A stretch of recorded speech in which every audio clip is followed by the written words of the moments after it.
আসসালামু আলাইকুম সবাইকে। আলু ভর্তা তো জীবনে অনেক খেয়েছেন। কিন্তু বাগাইয়ের আলু ভর্তা কি কখনো খেয়েছেন? এটা হলো সেইসব মানুষদের রেসিপির জন্য যারা অতিরিক্ত হিসাব করে চলতে চায় এবং আঙুলের চিপা দিয়ে যাদের একটা পয়সাও বেরোতে চায় না।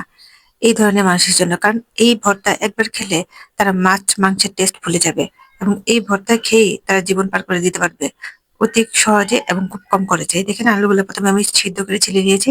তারপরে একটা কেচিতে আমার কাঁচামরিচ কেচি দিয়ে কাটতেই সবচেয়ে বেশি ভালো লাগে। কুচি করে কেটে নিচ্ছি। কাঁচামরিচগুলো ২ টা কাঁচামরিচ দিয়েছি। কারণ কাঁচামরিচগুলো অনেক ঝাল, ২ টা বেশি দেওয়া যাবে না। তারপরে এখন আমি ধনিয়া পাতাও এই কেচি দিয়ে কুচি করে কেটে নিচ্ছি। কারণ এই কেচি দিয়ে কাটতে আমার সবচেয়ে বেশি ভালো লাগে। কাঁচামরিচ আর ধনিয়া পাতা। এই তো কাটা শেষ হয়ে গেল। এখন একটা পাতিলের মধ্যে দিয়ে দিলাম, লবণ দিয়ে দিলাম।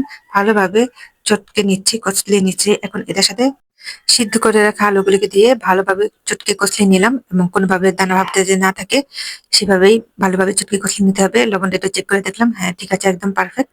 এখন এই আলু ভর্তাটা সরিয়ে নিলাম।